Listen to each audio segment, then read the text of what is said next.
Hello, welcome back to my channel. आज की इस वीडियो में हम बात करेंगे cell division.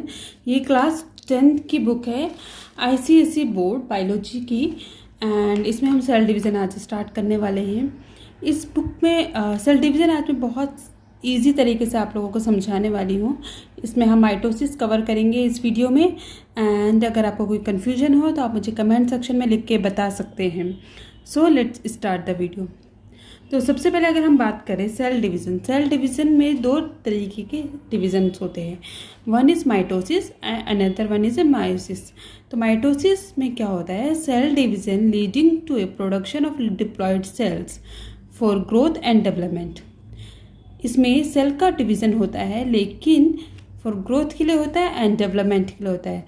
And one single cell हमारे दो डिप्लॉयड सेल्स में चेंज होते हैं, यानी कि दो सेल्स बनाती है।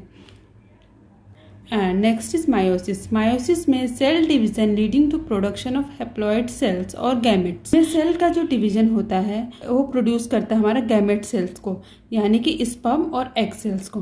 तो इस चैप्टर में हम अभी माइटोसिस ही पढ़ेंगे। सो माइटोसिस क्या होता है? Mitosis, mitos means thread referring to chromatin thread. जैसे हमने अभी पिछली वीडियो में देखा था कि क्रोमेटिन हमारे थ्रेड जैसे होते हैं, तो वहाँ से हम स्टार्ट करते हैं, उसको बोलते हैं माइटोसिस। तो mitosis is the cell division in which one parent cells divide into two identical daughter cell. इसमें एक पेरेंट सेल हमारे दो आइडेंटिकल डॉटर सेल में डिवाइड होता है। The most important aspect of mitosis is that the same normal chromosomes number is maintained at each cell division. जब cell divide होती है तो हर सेल में सेम नंबर के क्रोमोसोम्स होते हैं। इसमें क्रोमोसोम्स का डिवीज़न नहीं होता है, सेम नंबर के क्रोमोसोम्स मेंटेन होते हैं। तो अगर हम माइटोसिस की फेजेस देखें तो इसको हम दो फेज़ में कंप्लीट करते हैं। मैं इसमें आपको शॉर्ट नोट्स प्रोवाइड करा रही हूँ।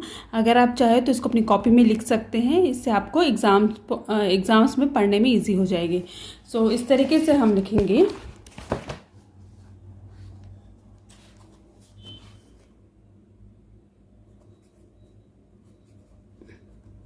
माइटोसिस। तो सबसे पहले हम बात करते हैं माइटोसिस जो कंप्लीट होता है दो स्टेप्स में होता है। एक होता है karyokinesis and another one cytokinesis. So karyokinesis, another one cytokinesis. Karyokinesis means nucleus का डिवीज़न, और साइटोकाइनेसिस मीन्स साइटोप्लाज्म का डिवीज़न। मीन्स अगर हमारी कोई सेल है, जैसे कि हमने पढ़ा था कि सेल में अंदर न्यूक्लियस होता है, तो सबसे पहले हमारा न्यूक्लियस का डिवीज़न होगा, उसके बाद हमारा साइटोप्लाज्म का डिवीज़न होगा। तो न्यूक्लियस के डिवीज़न को हम कहते हैं कैरियोकाइनेसिस एंड साइटोप्लाज्म के डिवीज़न को हम कहते हैं साइटोकाइनेसिस।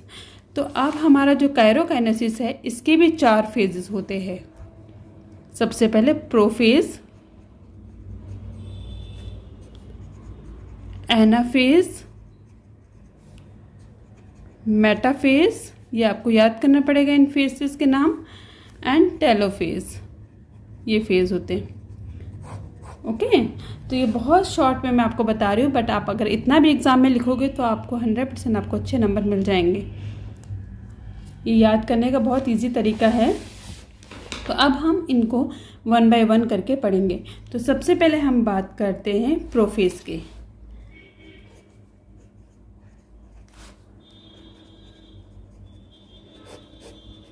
प्रोफेज के बारे में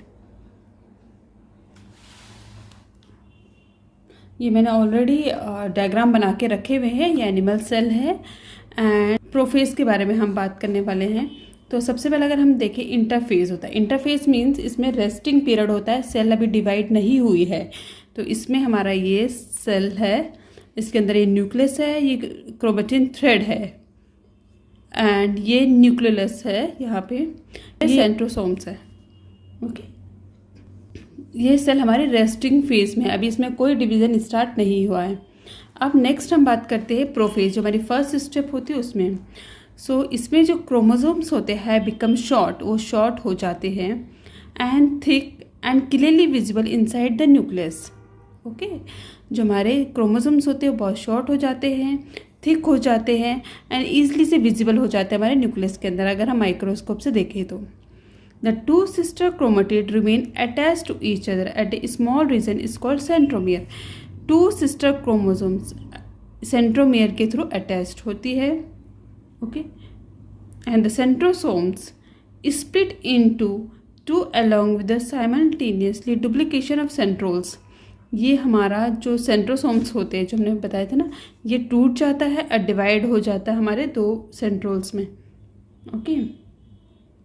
एंड जो इनके जो सेंट्रोल्स होते हैं इनको हम कहते हैं डॉटर सेंट्रोल्स।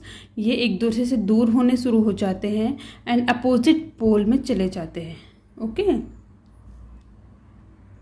एंड हर एक सेंट्रोल्स जो होता है हमारा वो सराउंडेड बाय रेडिएटिंग रेज, एक रेज से सराउंडेड होती है जिन रेज को हम कहते हैं एस्टर यानी कि स्टार्स। अब इन दोनों सेंट्रोल्स ये दोनों एक दूसरे से अलग हो गए हैं, इन दोनों के बीच में कुछ फाइबर्स आ जाते हैं, इन फाइबर्स को बोलते हैं स्प्लेंडर फाइबर्स। इन फाइबर्स को क्या बोलते हैं? Splendor fibres. ये है जो लिखा हुआ। एंड जो न्यूक्लियस की जो मेम्ब्रेन होती है एंड न्यूक्लियोलस जो होता है वो इस फेज में, प्रोफेज में डिसअपेयर होना स्टार्ट हो जाता है।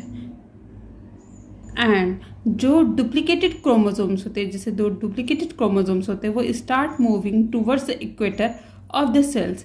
सेल्स की इक्वेटर की तरफ मूव करना स्टार्ट कर देती है। ये हमारा फेज प्रोफेज में होता है। प्रोफेज हमारे 2 टाइप्स में डिवाइड होते हैं, early and late prophase. And इसमें मैंने आपको अच्छे से इसमें समझा दिया है।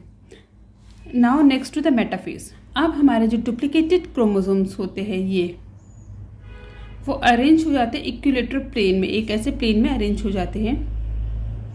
एंड ईच क्रोमोसोम्स, हर एक क्रोमोसोम्स हमारे स्पेंडल फाइबर से अटैच हो जाते हैं। एंड जो हमारे क्रोमोसोम्स होते हैं वो एक इक्विलेटरल उसमें अटैच हो जाते हैं। Next is anaphase. एनाफेज भी हमारे 2 टाइप्स में डिवाइड होता है, early anaphase and let anaphase. तो पहले हम बात करते हैं एनाफेज। सेंट्रोमेयर्स होते हैं हमारे, सबसे नंबर 1 पार्ट है एनाफेज का, नंबर 1 पॉइंट। मेयर्स है वो ऐसे इस तरह से क्रोमेटिड से अटैच्ड होते हैं एंड वो उनको स्प्लिट कर देते हैं। जो हमारे क्रोमेटिड्स होते हैं वो स्प्लिट हो जाते हैं एंड वो अपोजिट साइड में चले जाते हैं। किसके थ्रू? फाइबर के through. And next thing is that ये हमारा अर्ली एनाफेज में होता है। अब हमारे लेट एनाफेज में क्या होता है कि जो हमारा सेल मेम्ब्रेन होते हैं उसके बीच में एक फोरो सा बनना स्टार्ट हो जाता है। ये हमारा लेट एनाफेज में होता है। अब हम बात करते हैं telophase.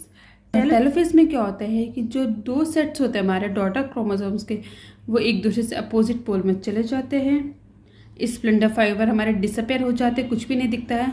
Chromatid thin out in A form of chromatid fibre. Chromatid fibres बनने स्टार्ट हो जाते हैं यहाँ पे। न्यूक्लियर मेम्ब्रेन बन जाती है इनमें।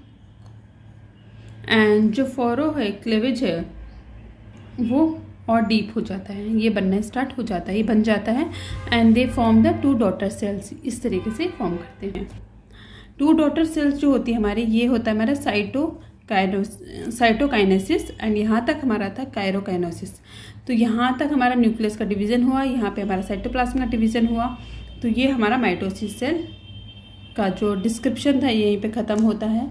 तो इस तरीके से हमारा 1 mother cell, 1 parent cell 2 daughter cell में डिवाइड होती है। तो ये माइटोसिस होता है। इसी में एनिमल सेल्स का अलग है, प्लांट सेल्स का अलग है।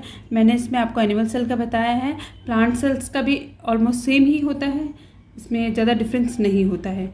तो ये मोस्टली एग्जाम्स में आता है कि डिफरेंस बिटवीन माइटोसिस इन एनिमल्स और प्लांट में भी डिफरेंस पूछा जाता है, या फिर व्हाट इज़ द माइटोसिस, इस तरीके से एग्ज़ाम में आपको आ सकता है।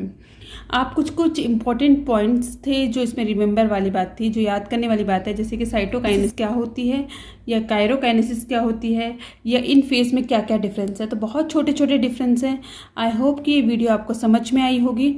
And if you like my video, don't forget to share and subscribe it, and thank you so much for watching my video.